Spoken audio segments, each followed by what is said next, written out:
You're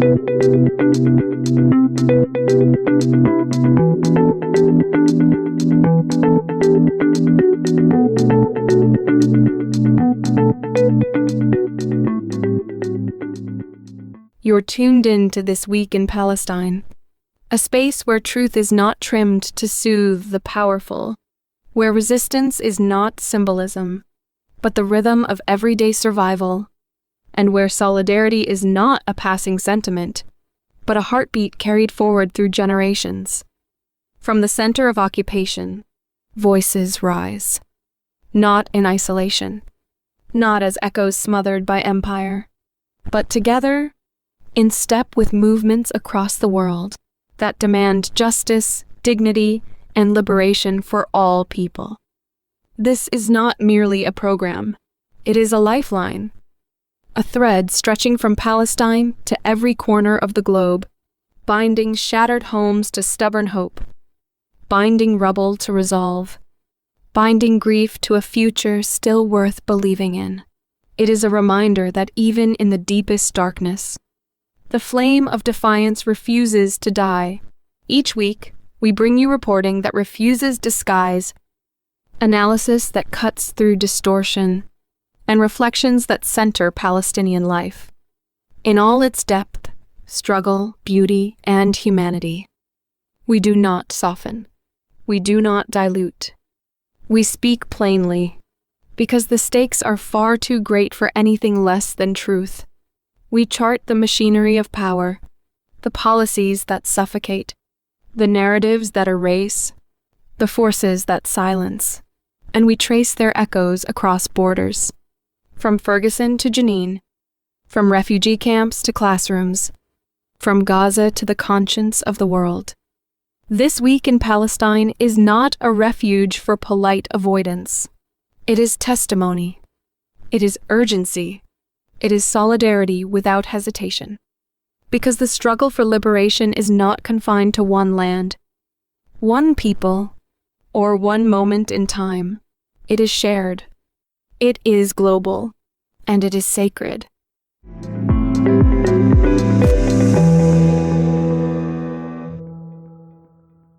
Before we begin, a brief reminder. The perspectives shared in this hour belong to our hosts and guests, and do not necessarily reflect those of WZBC, Boston College, or its Board of Trustees. This is not a space for polite restraint or softened edges. This is a space for truth spoken plainly, urgently, and without apology.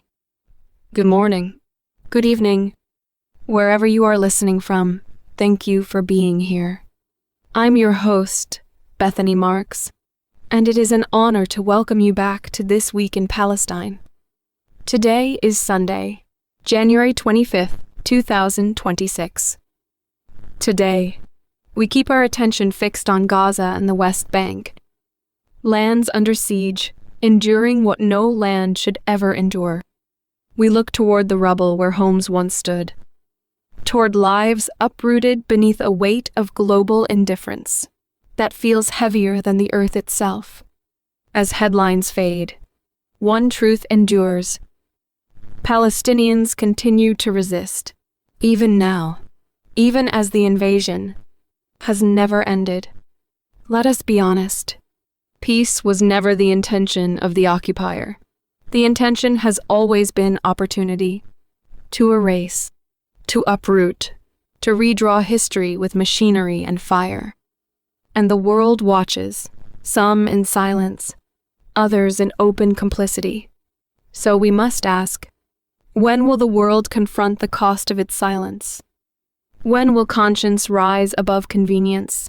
How long must a people endure before their lives are recognized as sacred?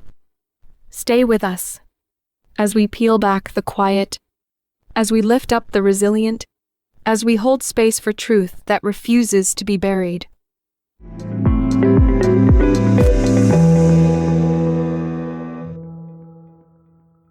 What we are witnessing today is something many people anticipated, and something others are only now beginning to understand. Gaza, in the eyes of powerful political and financial actors, is being treated as if it has been handed over to the highest bidder.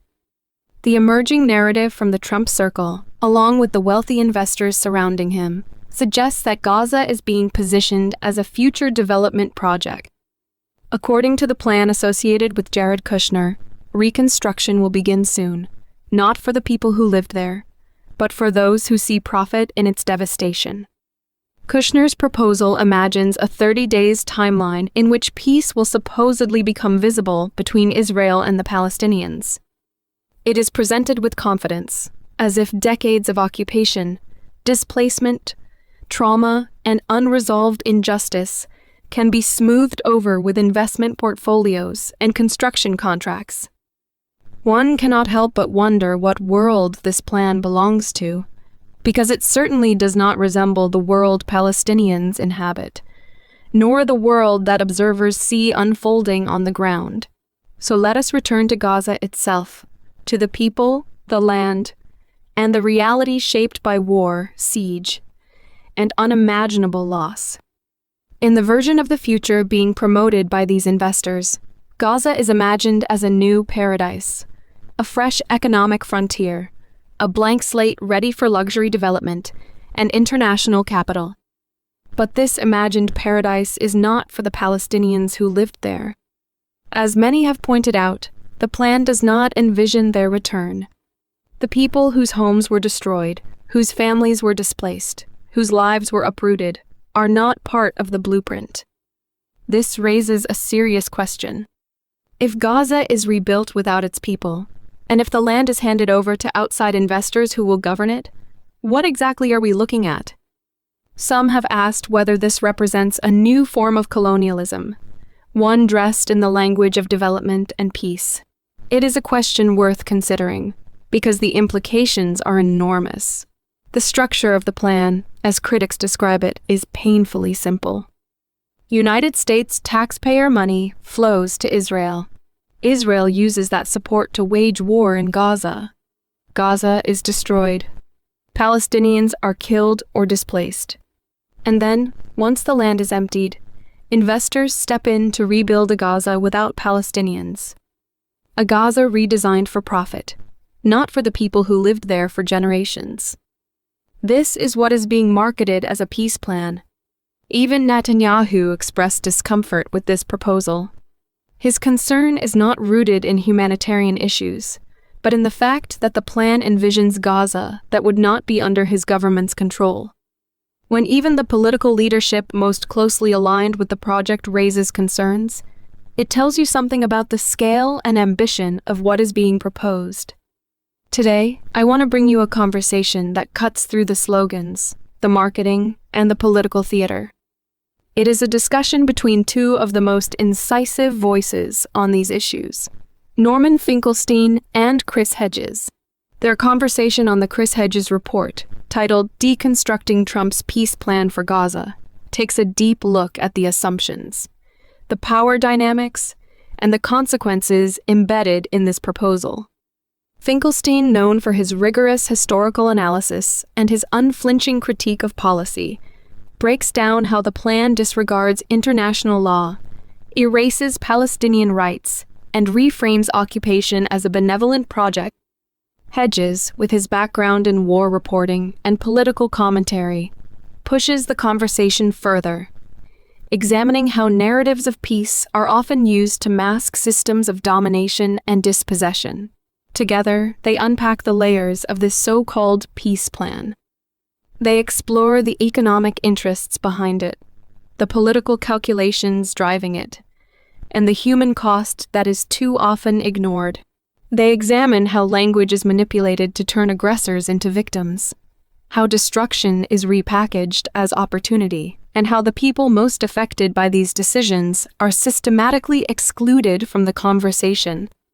This is not an easy discussion. It is not comfortable, but it is necessary. Understanding the forces shaping Gaza's future requires more than headlines.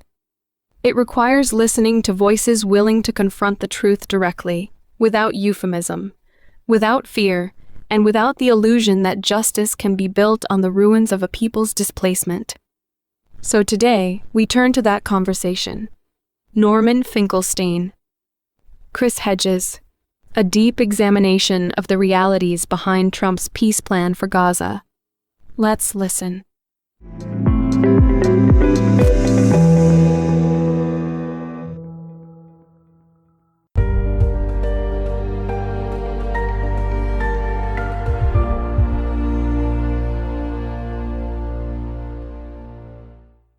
The U.S. peace plan, President Donald J. Trump's comprehensive plan to end the Gaza conflict, in an act of stunning betrayal of the Palestinian people, was endorsed by most of the UN Security Council in November, with China and Russia abstaining. Member states washed their hands of Gaza. They turned their backs on the genocide. The adoption of Resolution 2803, as the Middle East scholar Norman Finkelstein writes, was simultaneously a revelation of moral insolvency and a declaration of war against Gaza. By proclaiming international law null and void, the Security Council proclaimed itself null and void. Vis-a-vis Gaza, the Council transmuted into a criminal conspiracy. The next phase is supposed to see Hamas surrender its weapons and Israel withdraw from Gaza. But these two steps will never happen. Hamas, along with other Palestinian factions, reject the Security Council resolution. They say they will disarm only when the occupation ends and a Palestinian state is created. Prime Minister Benjamin Netanyahu vows that if Hamas does not disarm, it will be done, quote, the hard way. The Board of Peace, headed by Donald Trump, will ostensibly govern Gaza along with armed mercenaries from Israeli-allied international stabilization forces, although no country seems anxious to commit their troops. Trump promises a Gaza Riviera that will function as a special economic zone, a territory operating outside of state law, governed entirely by private investors, such as the Peter Thiel-backed Charter City in Honduras. This will be achieved through the voluntary relocation of Palestinians, with those fortunate enough to own land offered digital tokens in exchange. Trump declares that the U.S. will take over the Gaza Strip and own it. It is a return to the rule of viceroys, though apparently not the odious Tony Blair. Palestinians, and one of the most laughable points in the plan, will be de-radicalized by their new colonial masters. But these fantasies will never come to fruition. Israel knows what it wants to do in Gaza. It knows no nation will intercede. Palestinians will struggle to survive in primitive and dehumanizing conditions. They will, as they have so many times in the past, be betrayed. December saw an average of 140 aid trucks allowed into Gaza each day instead of the promised 600, to keep Palestinians on the edge of famine and ensure widespread malnutrition. In October, some 9,300 children in Gaza under 5 were diagnosed with severe acute malnutrition, according to UNICEF. Israel has opened the border crossing into Egypt at Rafah, but only for Palestinians leaving Gaza. It is not open for those who want to return, as stipulated in the agreement. Israel has seized some 58% of Gaza and is steadily moving its demarcation line, known as the Yellow Line, to expand its occupation. Palestinians who cross the arbitrary line, which constantly shifts and is poorly marked when it is marked at all, are often killed. 92% of Gaza's residential buildings have been damaged or destroyed, and around 81% of all structures are damaged, according to UN estimates. The strip, some 20 miles long and about 7.5 miles wide, has been reduced to 61 million tons of rubble, including 9 million tons of hazardous waste that includes asbestos, industrial waste, heavy metals, in addition to unexploded ordnance, and an estimated 10,000 decaying corpses, although the number may be higher.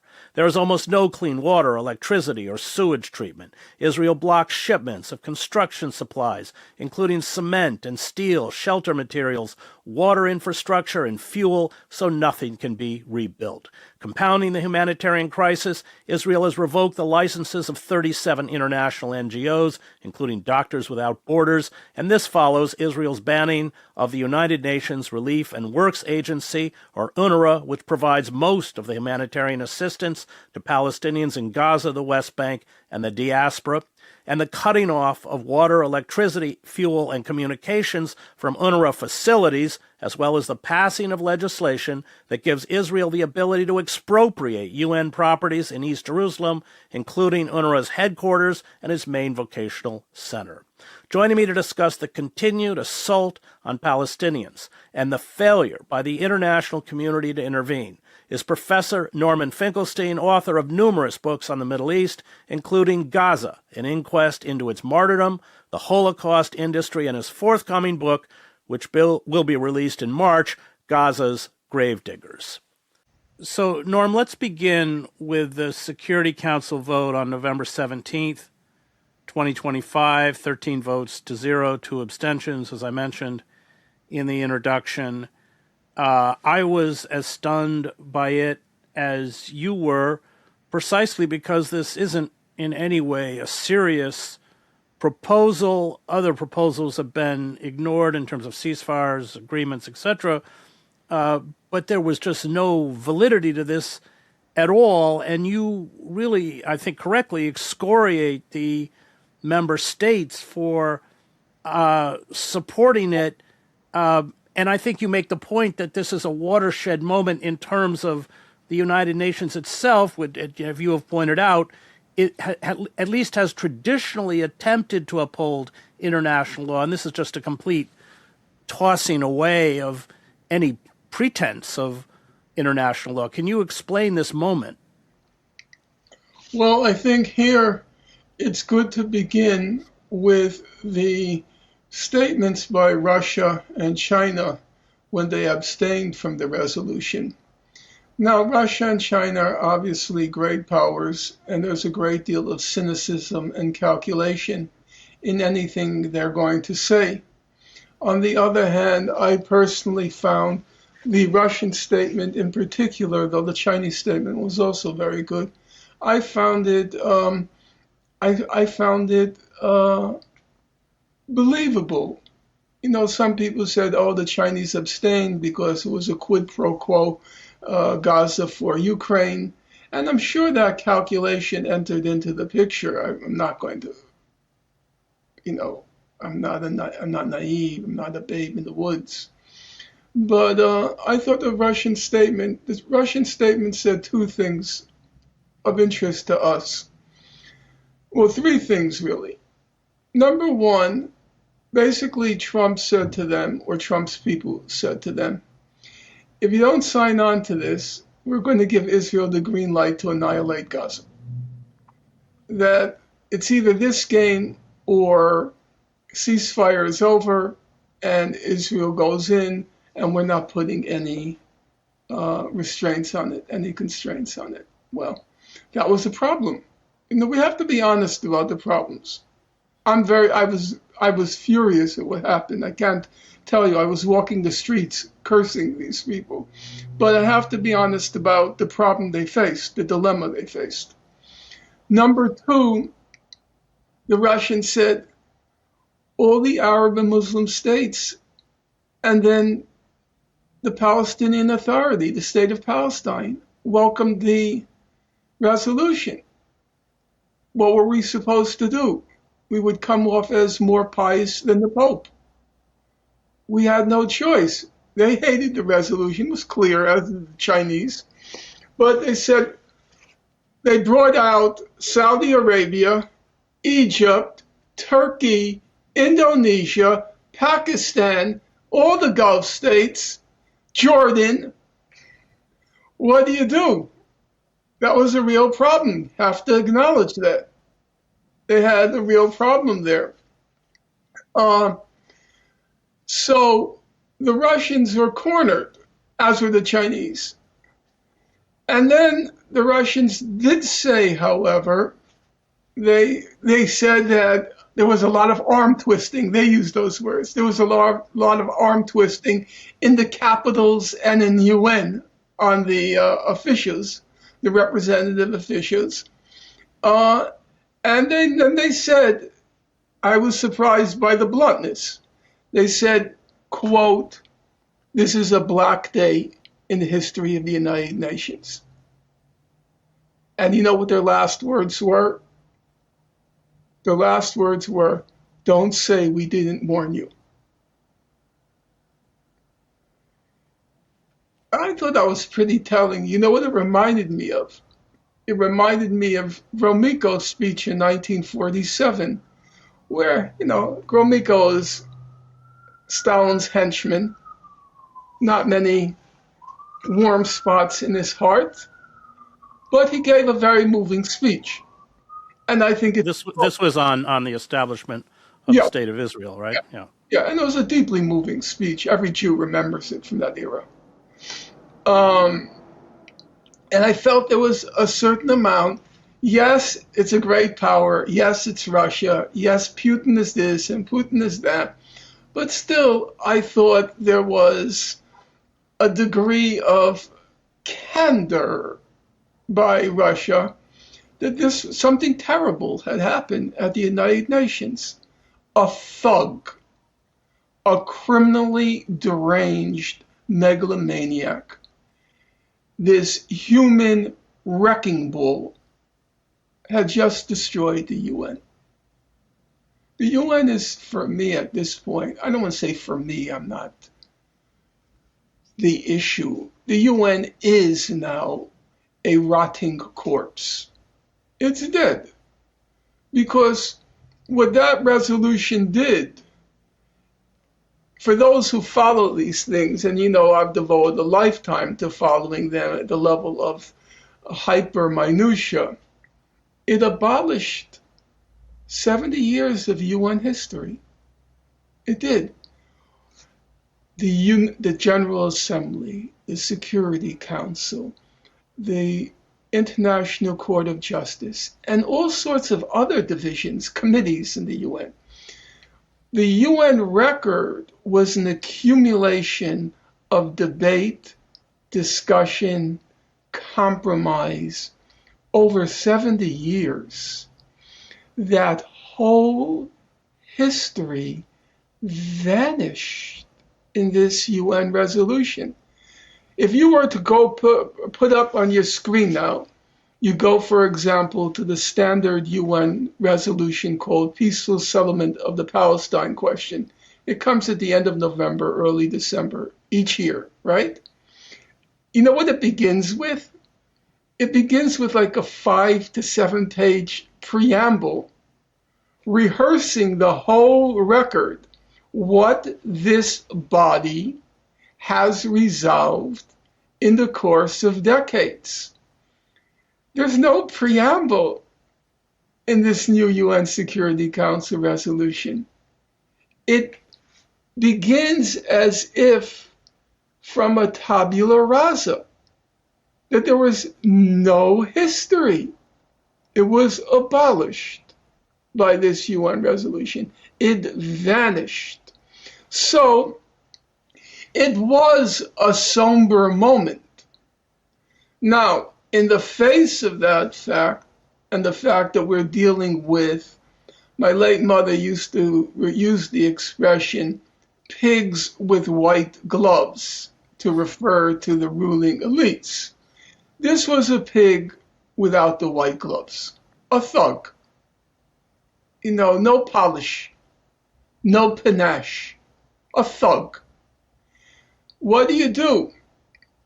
Here, my opinion is, if you sign on because, one, you're dealing with a thug, two, the thug is threatening, if you don't sign it, we're not going to break your kneecaps, but we're going to let Israel break Gaza's kneecaps. And three, all the Arab Muslim states, the largest states in the world, we're talking about Indonesia. Indonesia is the fourth most populous country on earth. Pakistan, Egypt, Saudi Arabia. What do? Well, what you could have done, if you had some backbone, you could have signed on, we want to save Gaza from Israel's annihilatory assault, okay? But then you could have told the truth. Algeria didn't have to sing the praises of Trump. You know what Algeria said? That Trump has brought peace to the world. He didn't have to do that. No, Algeria went on to be critical of the resolution. But you really have to kiss the master's feet? No. It was pitiful. It was pathetic. You could have pointed up the dilemma, which is what Russia did. But you didn't have to grovel. You didn't have to be a sycophant. That was unacceptable. I just want to explain what you do in your piece about why this is such a devastating moment.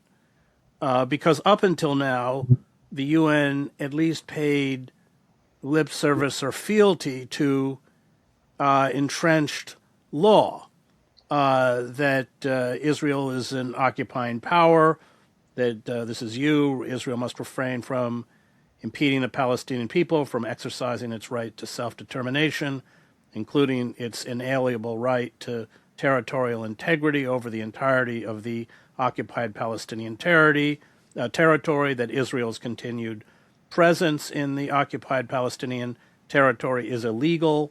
Consequently, Israel has an obligation to bring an end to its presence in the occupied Palestinian territory as rapidly as possible. You're quoting the ICJ.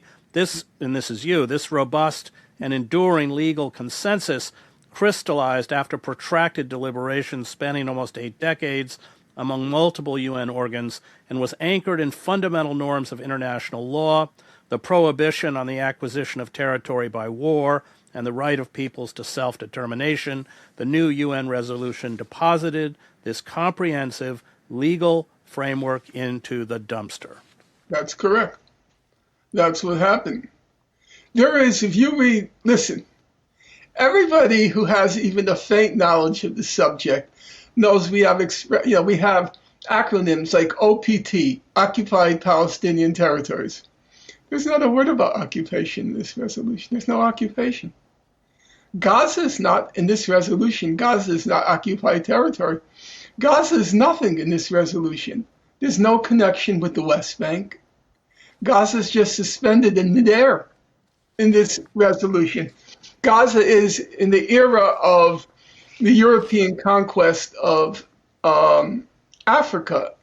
They used an expression, it was called res nullius, which means belonging to nobody. Africa belonged to nobody, and therefore everybody was entitled to carve out a piece of it. This was the League of Nations, right? No, this is the Conference of Berlin at the end of the 19th century. The League of Nations comes along after World War I. And Gaza has no legal existence in this resolution. And I have to say, it was kind of breathtaking. It was kind of breathtaking. The UN resolution, now everybody has a predilection for exaggeration, hyperbole, poetry. This is no exaggeration. It's not hyperbole. It's not poetry. The UN resolution gave Gaza to Donald J. Trump. It literally did that. It declared that the presiding body in Gaza is what they call a board of peace. The modalities of this board of peace, who belongs to it, how is it structured? There's nothing in the board, nothing there. There's only one thing. Donald Trump is the head of the board of peace. Now, bear in mind, he was given personal title to Gaza. In fact, it was reiterated by the UN representative, the US representative, after the vote was taken. Donald Trump is in charge of the Board of Peace. The Board of Peace is not in charge, Donald Trump is not responsible to anyone internally in the Board of Peace. There are no modalities of the Board of Peace. And he's not responsible to anyone externally. The only thing that was required of Trump was that he produce every 6 months, they say, we request, we don't even order, We request that he provide every 6 months a update on the situation. That's it. Gaza is now one more property in the Trump organization's portfolio. That is not an exaggeration. When Trump said in February 2024, he said, Gaza is going to belong to the United States and we're going to turn, everyone thought this is just, a lunatic blowhard.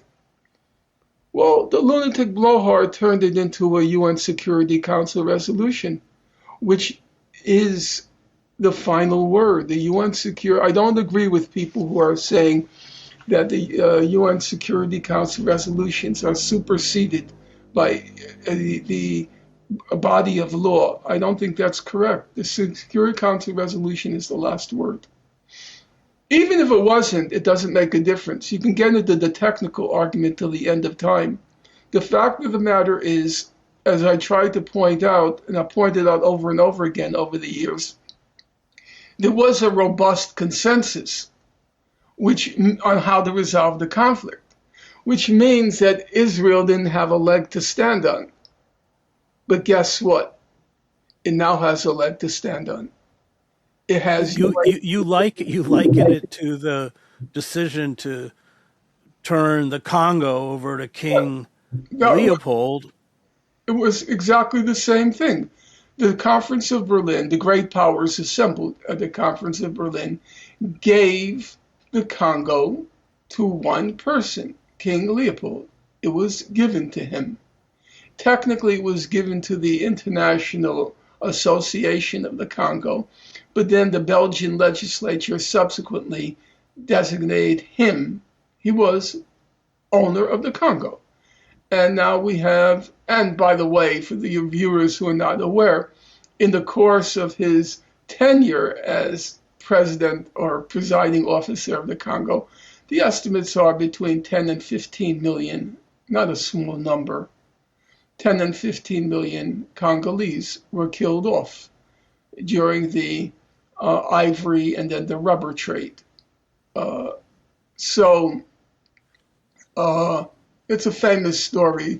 Unfortunately, in the English language, there's only one book, and it's not a great book, the book King Leopold's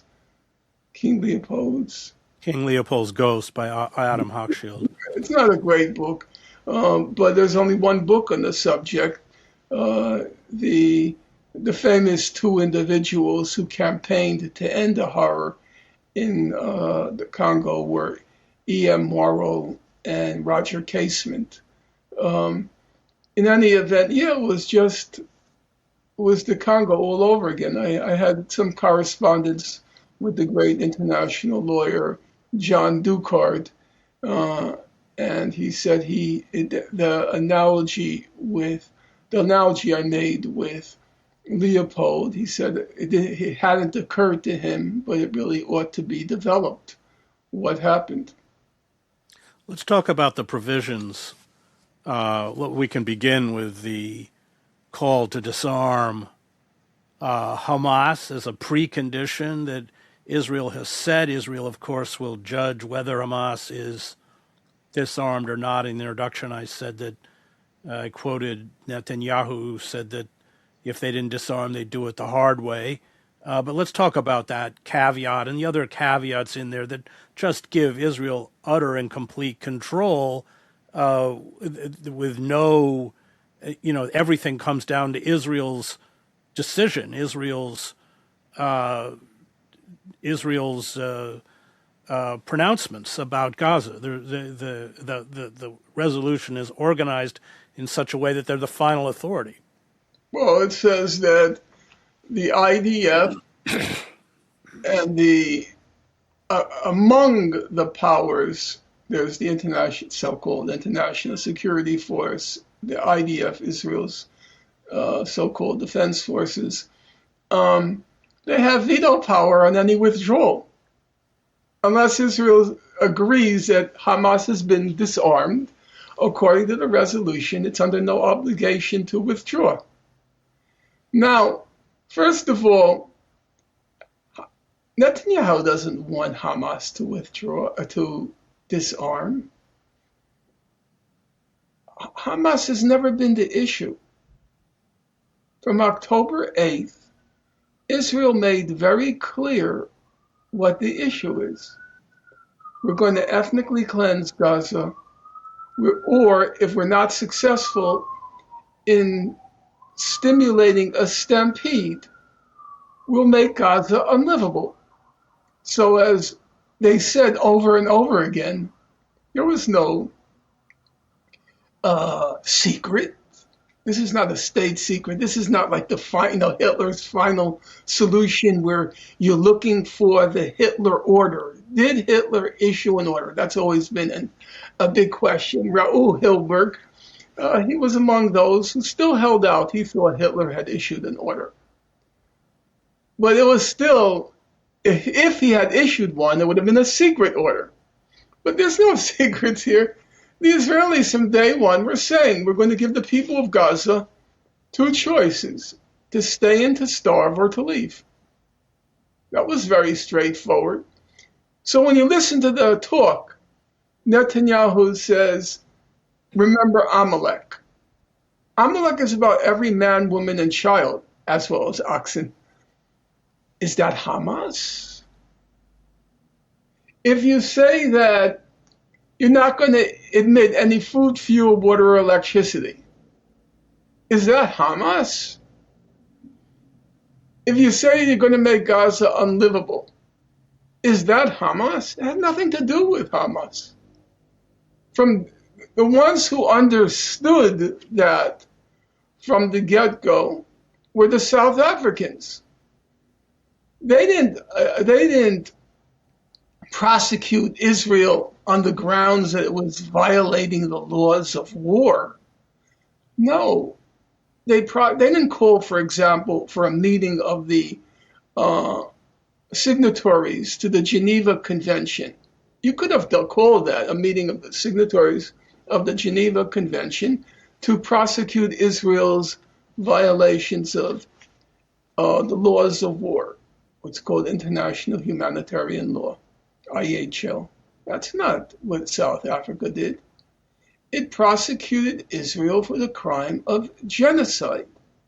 If you read their application, the one that was submitted on December 29th, 2023, and all their other statements, Hamas is barely mentioned.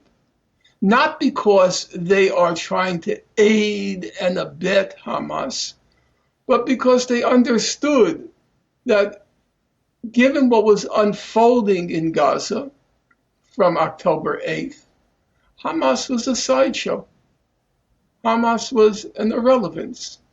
The issue was, I don't believe, we want to be careful about formulations. I don't believe their goal was genocide. I think their means was genocide. The objective was to ethnically cleanse Gaza.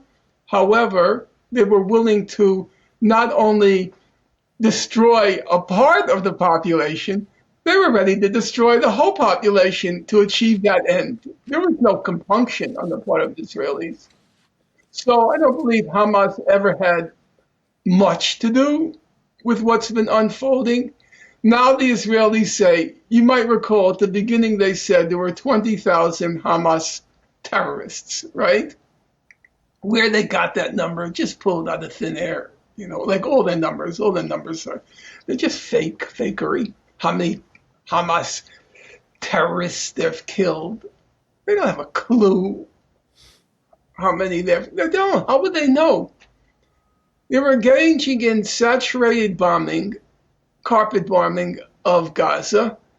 95% of the people they killed who were Hamas, who belonged to Hamas, was just because they happened to be beside somebody else. It was completely indiscriminate. They don't know how many Hamas terrorists they killed. They don't have a clue. But they said 20,000, and then you know what they said last month? Their new figures show there are still 20,000 Hamas. Yeah, that's what they said. They're 20,000. because for them, the more the merrier. The more Hamas terrorists there are, the more they can say, we're not withdrawing, we're not reconstructing, we're not admitting humanitarian aid because the Hamas terrorists are going to confiscate it. So Hamas is it's just a prop in the exterminatory enterprise. I want to ask you about humanitarian aid. You write, the resolution charged the Board of Peace with coordinating both humanitarian aid and reconstruction. Neither will come to pass, as a 2025 ICJ advisory opinion found that the United Nations Relief and Works Agency, UNRWA, was the only humanitarian organization in Gaza technically competent to provide aid at scale, and that Israel must coordinate with it. But of course, they have banned Hamas, and now just recently announced that they're going to legislated the ability to confiscate their property in East Jerusalem. And you write a little later on, Israel won't admit more than a humanitarian minimum of aid, if that much, and probably a lot less. The days of weaponizing starvation as a method of warfare won't be over until and unless the Gaza question has been solved. The reconstruction of Gaza won't happen because it can't happen and because Israel won't let it happen. But within the Board of Peace, there is this provision of providing aid, and there is a number, isn't it, 600 trucks a day that are supposed to come in? They were supposed to resume the level during the last ceasefire. It's never going to happen. I have to say there was so much naivete, even by people who should have known better about the resolution. Just take the question of reconstruction, okay? Israel just devoted 2 years plus to turning Gaza into a parking lot. Can anybody in his or her right mind believe that suddenly they're going to start chanting Om, give peace a chance, singing Kumbaya, linking arms, and rebuilding Gaza with those people, with the people of Gaza? It was just so stupid how anyone could possibly believe these things. So they said Trump was going to have a meeting with Netanyahu and they were going to discuss reconstruction. That's what was said last week. First of all, he does that all for theater because he has to placate Saudi Arabia. Not that Saudi Arabia cares, but they need a fig leaf. They need a fig leaf because they want to sign on to the Abraham Accords. So that was the whole purpose of the ceasefire, to enable MBS to come to the White House, because he can't come to the White House in the middle of a genocide. That's just a really bad photo op.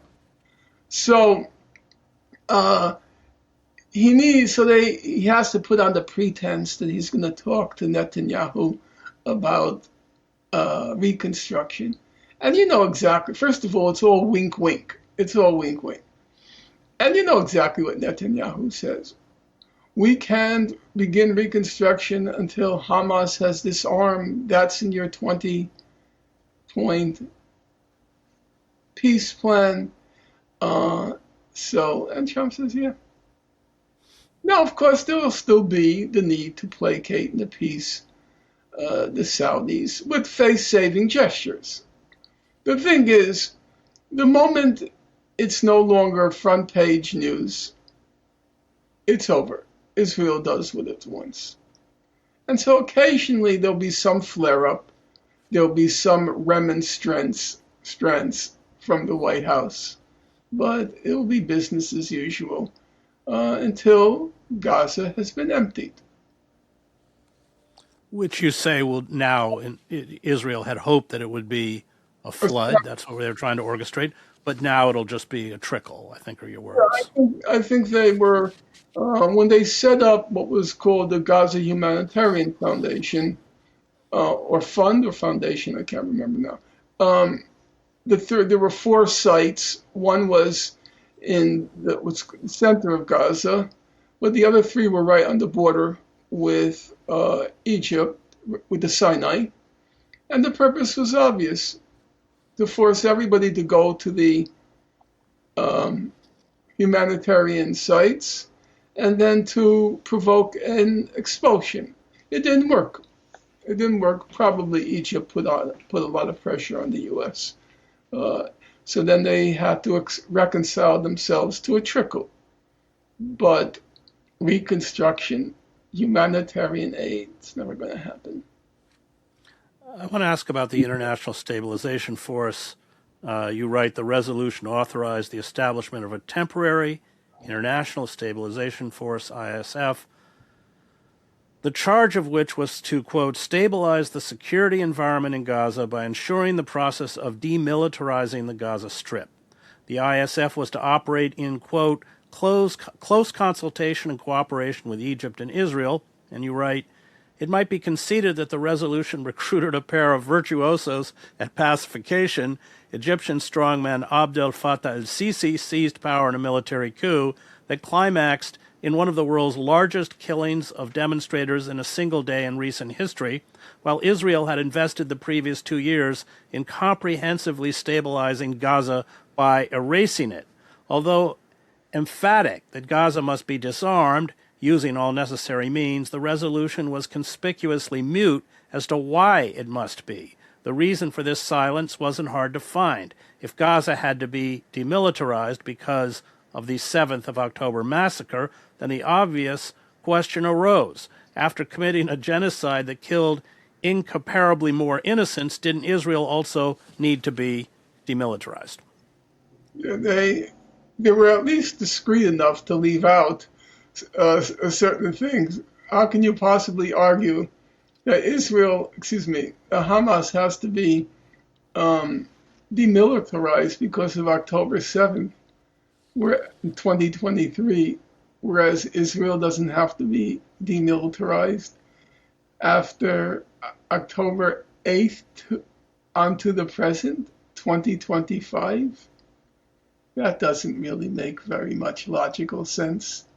I mean, I even managed to convince Piers Morgan that if you demilitarize Gaza, then Netanyahu can't be returned to power. I mean, he understood that basic quid pro quo, though I think it goes well beyond Mr. Netanyahu culpability for the genocide.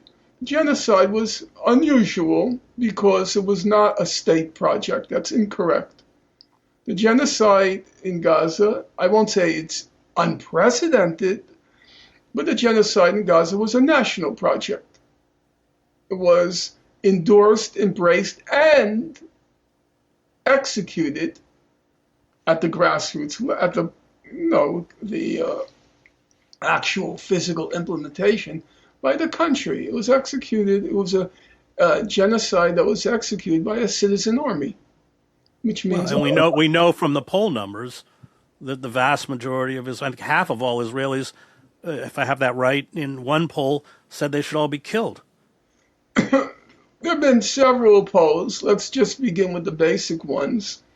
From beginning right after October 7th, the poll showed that roughly 95% of Jewish Israelis thought that Israel was either using sufficient force or too little force.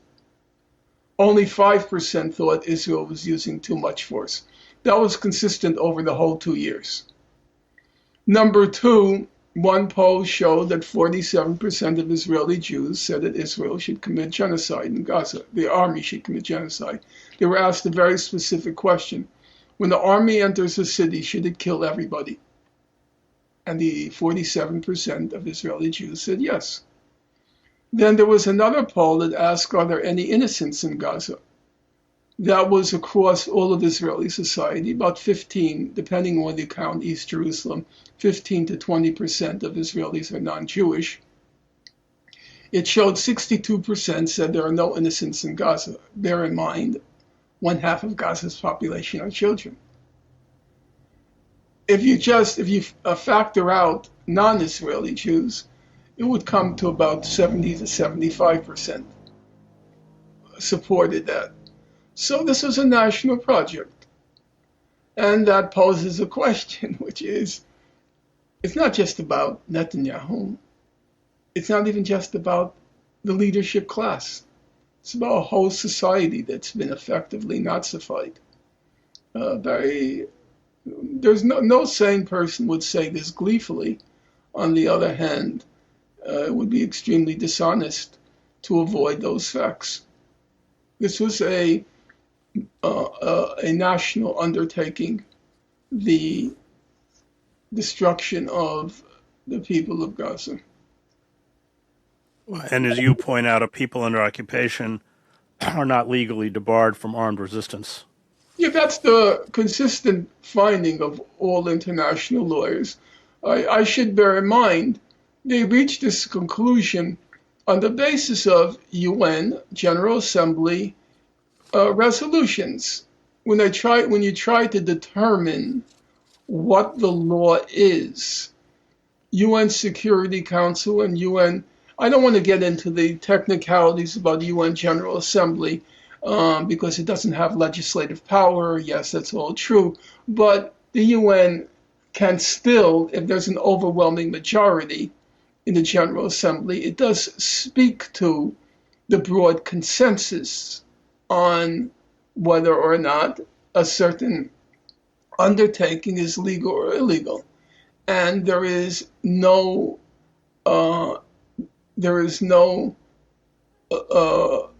aspect of international law that debars people living under occupation from using armed force to free themselves. On the other hand, occupying powers are debarred from using armed force to suppress a mass uprising. They are debarred from doing that.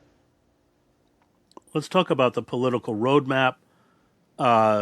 So the resolution states that the Board of Peace will cede sovereign power over Gaza only when, quote, the Palestinian Authority has satisfactorily completed its reform program and after the PA, or Palestinian Authority, reform program is faithfully carried out and Gaza redevelopment has advanced, the conditions may finally be in place for a credible pathway to Palestinian self-determination and statehood. Talk about that provision. Well, first of all, I mean, every step of the way, not just to laugh, but to guffaw at what's being said there. First of all, it provides no benchmarks on how you know whether or not the Palestinian Authority has reformed. Number two, who's going to judge? We have to reach the august standards of Egypt or the divine standards of Jordan or the incomparable standards of Saudi Arabia? Is that the benchmark? You just came back from Egypt. I was talking to a friend yesterday from Iran, and he has an Egyptian doctor as a friend, and he said, my friend, he's afraid to go back because you get just snatched, for no reason, just get snatched off the airplane and you disappear. Yeah, and let's be clear that the Sisi regime, like the Jordanian regime, are deeply hostile to Hamas. They hate Hamas. They hate Hamas, and I don't think they are the best judges of when the Palestinian Authority has achieved a degree of reform. So that's number one. Then what are the benchmarks, and who's going to decide when the benchmarks have been met? Number two, it says it may lead, if the Palestinian Authority reforms, can you just read the wording again? It may lead to a pathway. It may lead to a pathway. So even if it reforms, that doesn't mean Palestinians will have the right to exercise self-determination. It may. And it's not It doesn't say may lead to a state. So it says it may finally be in place for a credible pathway. Right? That's what the wording. A credible pathway. And then a pathway to what? Well, to what? That has to be decided in the negotiations between Israel and the Palestinians. So as you can see, the entire record of the United Nations Security Council and General Assembly and the International Court of Justice calling for two states and the Palestinians' inalienable right to self-determination and statehood. All of that has been annulled. All we have now is if the Palestinian Authority reforms, it may lead to a credible pathway to what Israel decides when it negotiates with the Palestinians. It's, you can laugh. It's just really sickening. You write, in other words, were Palestinians to meet all the nebulous demands put on them, they still could not exercise their inalienable right to self-determination statehood, even in the distant future, until and unless Israel agreed to it.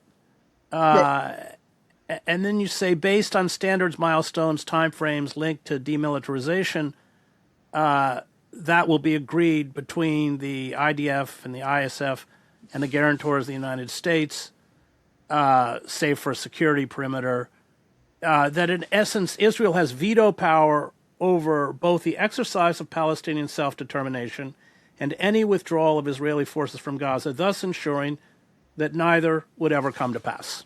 Yeah. Does anyone believe that the Israeli government is going, not just the government, the polls show that people overwhelmingly oppose the Palestinian state. Does anyone believe they're going to agree to it now? Right. So I have to ask you why the member states, I mean, Trump is making war on the UN, it's defunding it, he's no friend of the United Nations, and yet the member states essentially, knelt before the Trump administration to pass this farcical supposed peace agreement, abetted it.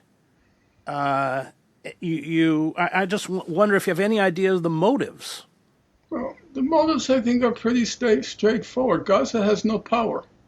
Because the time when Gaza had what you might call symbolic power, namely the cause of Palestine resonated throughout the Arab world. It somehow embodied, incarnated the aspirations and the sufferings of the people in the Arab Muslim world. But that all has pretty much disappeared, not least because the Arab world endured so many catastrophes in the meantime. Iraq, Syria, Libya, Afghanistan, that in many ways the horrors in Gaza paled beside what was endured elsewhere.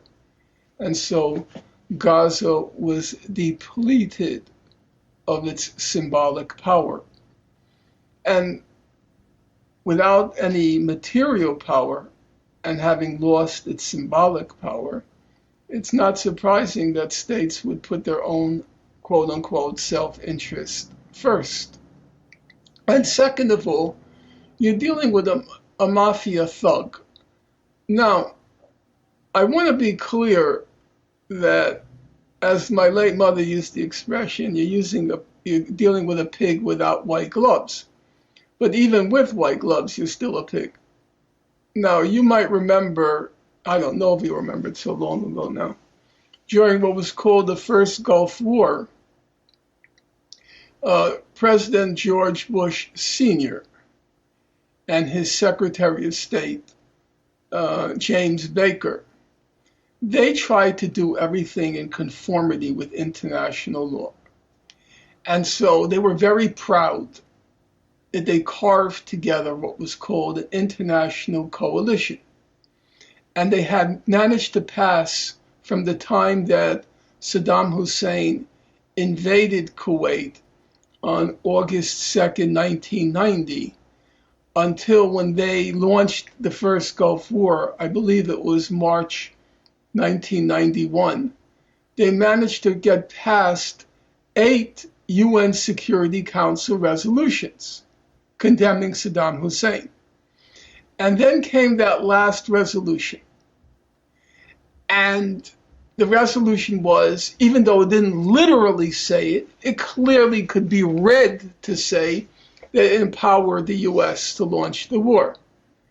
And they wanted a unanimous vote, because these are sort of what you might call old school. They like the finesse of having a Security Council resolution.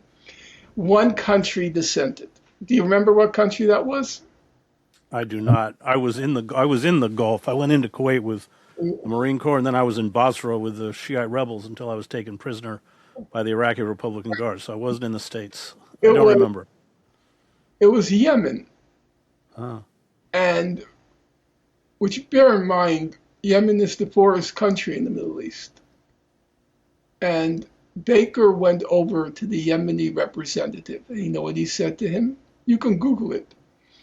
This is going to be the most expensive vote you have ever had in the United Nations. You ever made in the United Nations. Why do I bring it up? That's doing it with subtlety. You could imagine Trump said to the other countries like Algeria, you could easily imagine him saying, we're going to increase your tariff by 300%. We'll bankrupt your country if you don't vote. Because he's a criminally deranged megalomaniac, and the people around him want to please the criminally deranged megalomaniac, they got to get, no negative votes. So you can imagine, and the Russians are very straightforward. They said there was a lot of arm twisting. Now, there's always arm twisting at the UN. This is the UN. But it must have been of a magnitude pretty high for the Russians to call it, because Russians, arm twist also, but it must have been of a kind of really brazen magnitude that the Russians called attention to it. So I don't think, as I said when we began the conversation, I don't really fault them for having signed on. But you had the option of telling the truth.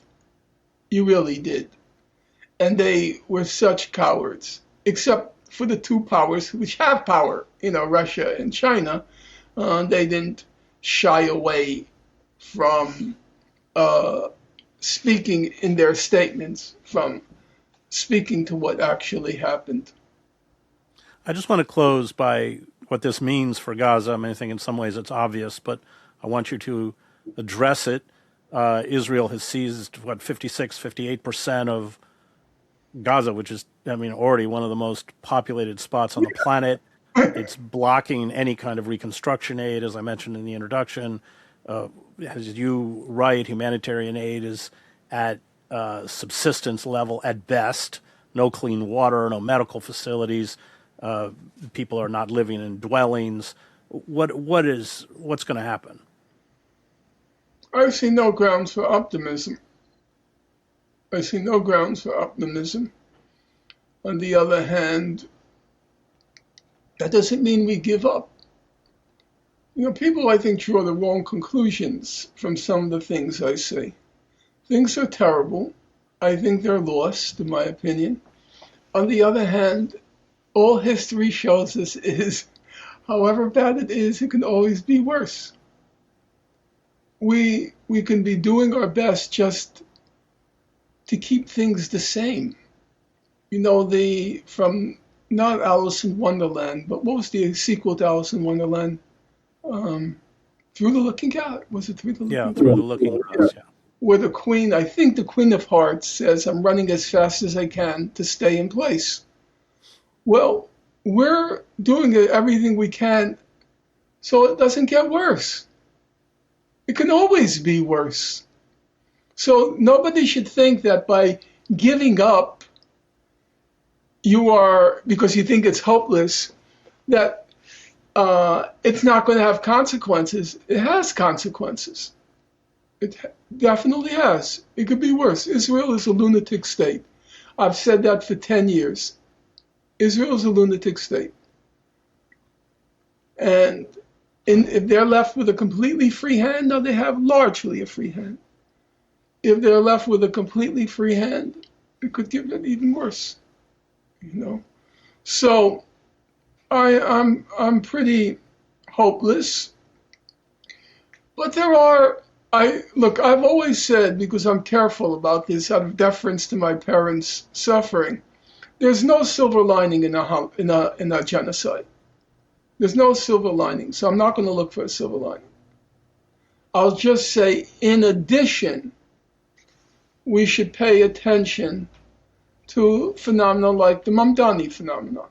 That was a huge blow to Israel and its supporters.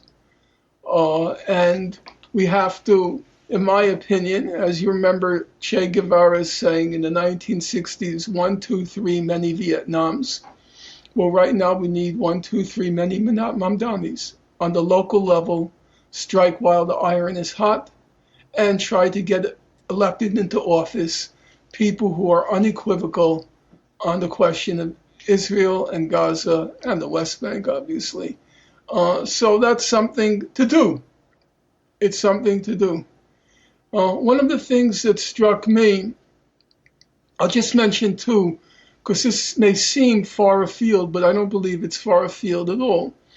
I've been reading a lot of Charles Sumner, the great abolitionist, who was really a person of extraordinary intellect and extraordinary character.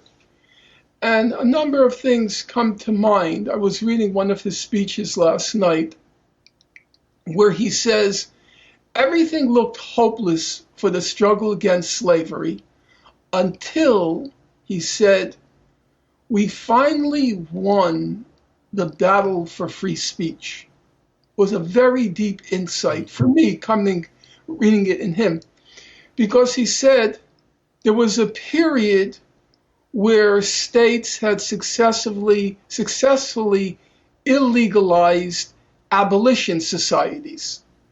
So you had lost the right to free speech. But he said over a decade, we struggled, the abolitionist movement, we struggled. And he said, we won the right to free speech. And for him, this was a turning point.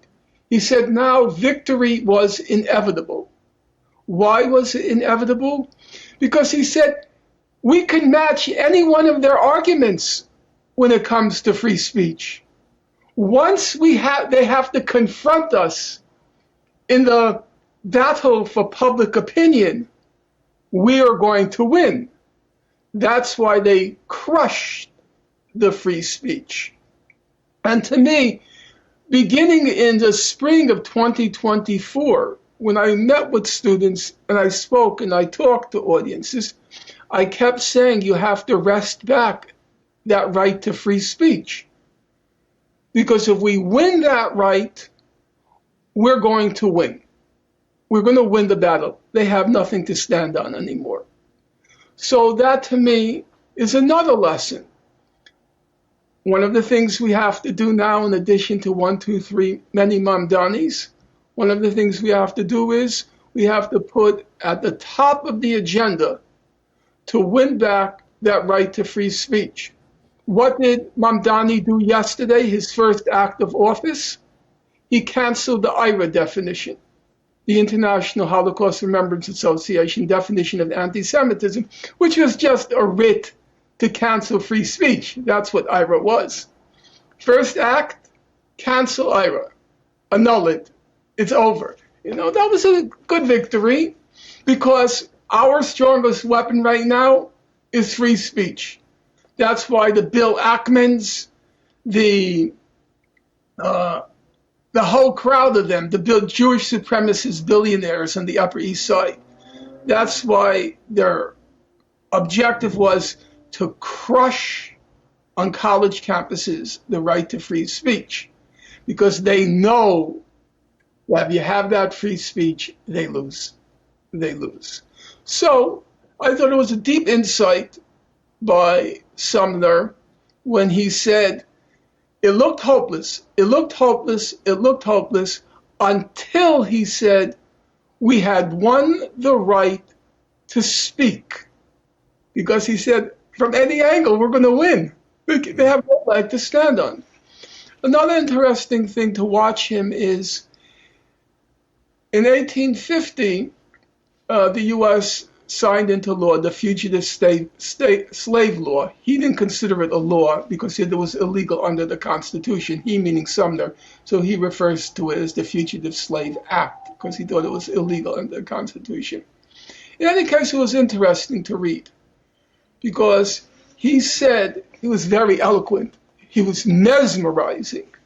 You know, back in those days, people in Congress, I know you're going to find it hard to believe, they gave 3-hour speeches.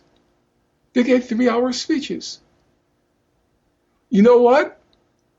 Sumner never looked at notes, memorized everything. No, it was a very impressive standard. I was humbled.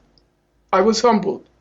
I did not recognize the degree of erudition, the command of language back then in the U.S. In any case, Sumner was asked once in Congress by one of the southern states, I think it was Virginia, the person from Virginia. He said, will you implement the Fugitive Slave Act? And he replied, is thy servant a dog that he will carry out such an act? And that created a huge hullabaloo. Is thy servant a dog that he will carry out such an act? Meaning Sumner was advocating, he has an oath of office to uphold the Constitution. And was now Sumner saying he was not going to uphold the law? And he gave it one of his most famous speeches. And he dwelled on it and dwelled on it and dwelled on it, the Fugitive Slave Act. And you know, they called those who enforced, the slave hunters, they called them bloodhounds. Frederick Douglass called them biped bloodhounds. Why do I mention all this? Because that fugitive slave law says states have to give up runaway slaves who have fled to their states. So if somebody flees from South Carolina to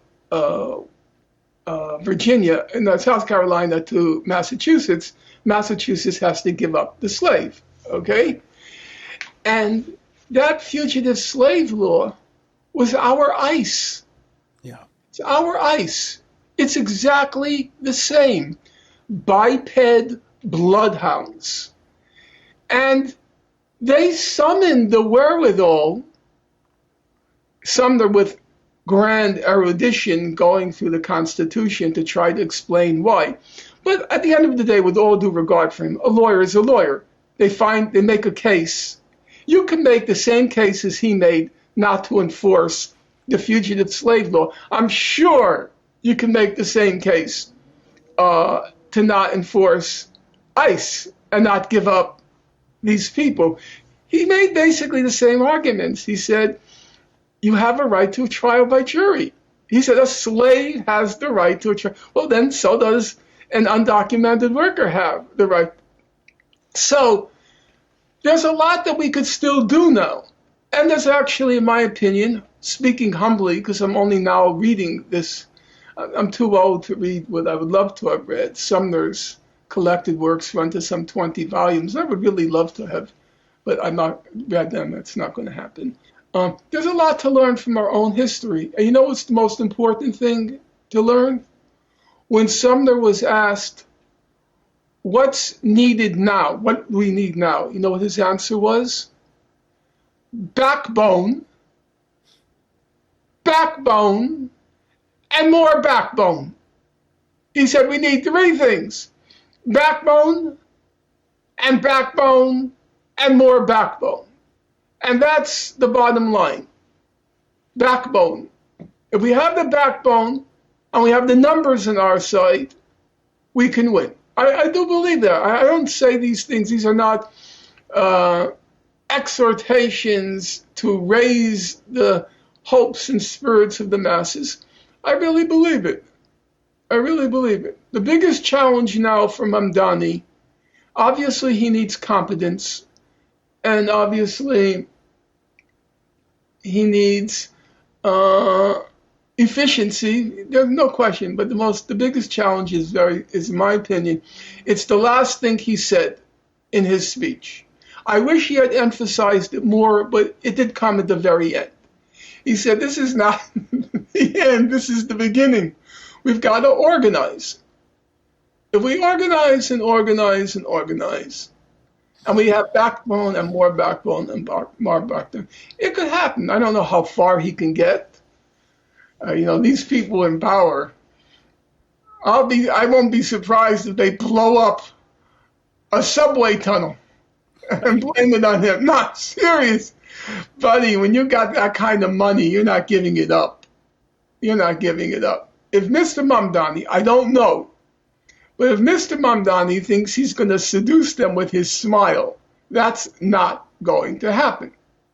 And they don't really fear him. They fear an energized population. They want hopeless, despondent people. For the poor to be hopeless and despondent. So that's what they fear, that these people are entertaining hope that they may get a piece of the pie. So with a combination of organize, and backbone, we could do things. I'm not going to say, maybe I'll be wrong.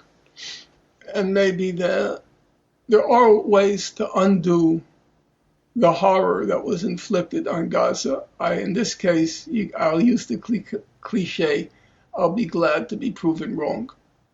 Great. Thank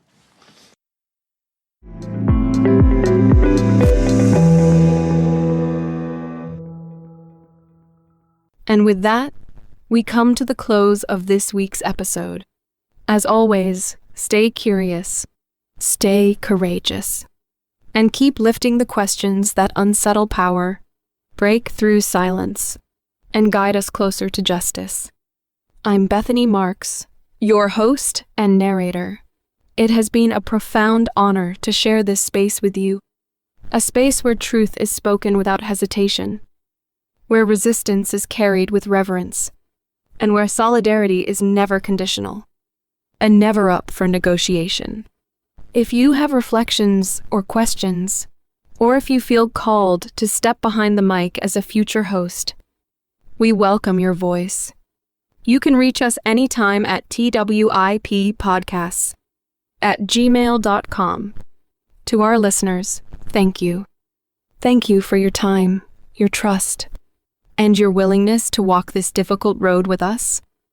And to the brilliant team whose vision and dedication keep this platform alive: Bob Funk, Stanley Robinson, Stephen Lowe, Sophia Rose Woolman, Tahani Abu Mosa, Dr. Rana Awad, Professor Yara Rashid, Abby Masri, Juliet, Salama Olivier, Renard Al Ghul, and our editor, Muhammad Al Ghul.